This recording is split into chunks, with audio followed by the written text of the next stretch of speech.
Hi everyone and welcome. I'm Barchi, Gentle Guide, and this is already the fifth video in the series on how to find your purpose slash calling. We'll discuss how our emotions can guide us to the things we desire. In my previous videos, I talked about discernment between ego and heart desire. We discussed our values, needs, as well as our lifestyles. And I really encourage you to go back and watch those videos if you haven't already. And if you want to go through the whole process, because it's really beneficial. And I'll put a link to all of those in the description box or in the comment section down below. In this video, we will talk about why are emotions important. We'll do an exercise, how to find emotions that are propelling you towards your desire, and then we will distill and find the core emotion that you want to have more of in your life. So, why are emotions important? The word emotion is derived from the Latin word emovere, meaning to move out, or move through, which tell us that emotions are meant to be in motion. Emotions are here to get us in movement, whatever that is. Just think of anger for a moment. It's an emotion that wants us to leap into action and do something. It has very potent energy. And if we channel it in a constructive way, it can actually serve us really well. I know that anger has a bad rap, but it can be our very powerful and loyal ally.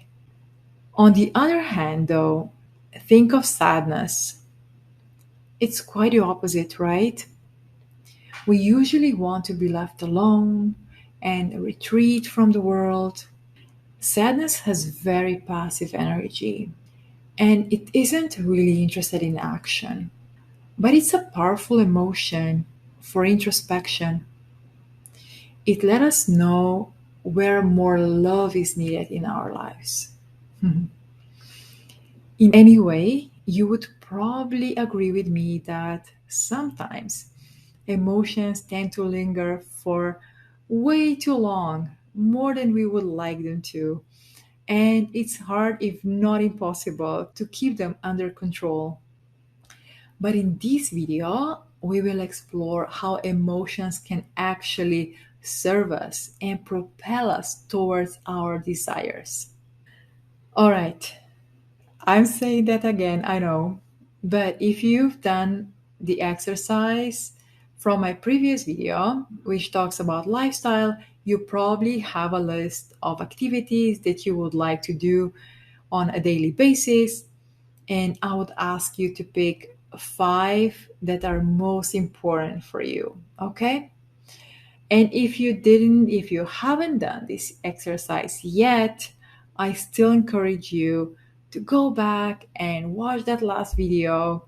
But if that's not the case, if you don't want to, just for now, write down five activities that are most important for you in your everyday life. And those can be things that you might not be doing at the moment, but want to at some point in your life. That's totally okay. And for example, say you want to study art, but you haven't yet started it, just write it down and take your time, because it's really important that you choose five that are actually important for you.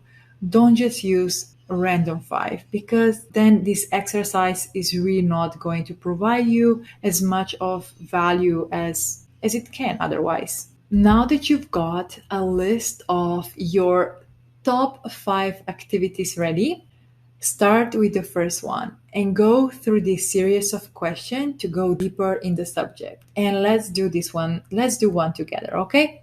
So I'll choose an example, taking photographs of nature.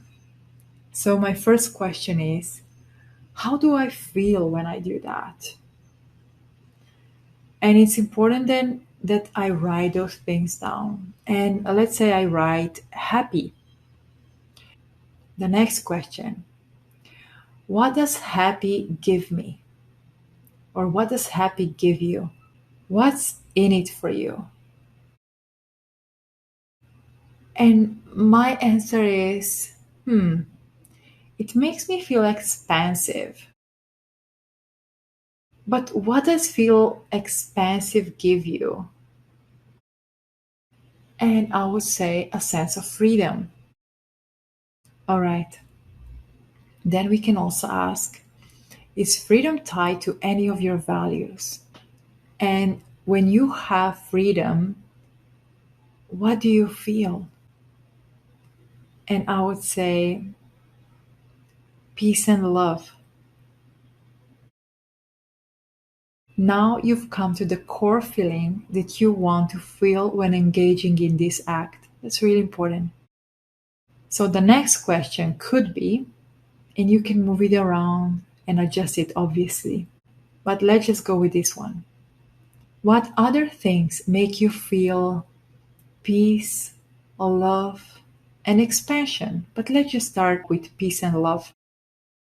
And I invite you to brainstorm for more ideas that you can include in your everyday life and include those activities that you might not be doing at the moment because that doesn't matter. Just think of everything that makes you feel peace and love, or however, whatever you chose in your example.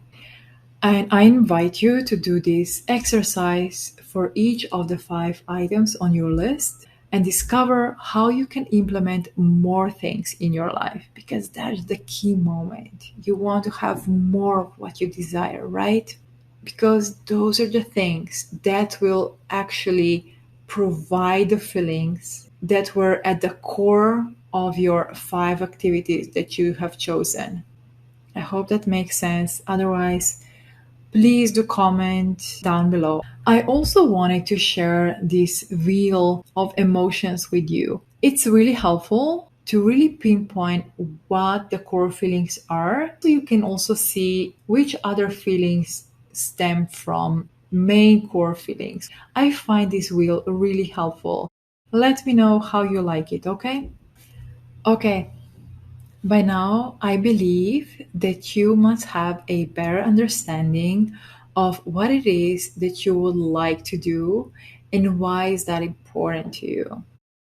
If you need any help, you can always book a session with me. Have in mind that often we just need to take some time to integrate everything that we have just discovered.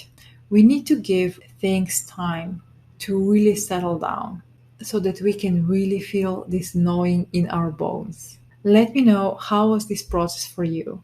What is the feeling that you're after? I'm really curious. And thank you so much for watching this video. And thank you anyone who liked this video or subscribed to my channel. I'm also thankful for everyone who's sharing my content. Thank you so much. See you next time. Bye bye.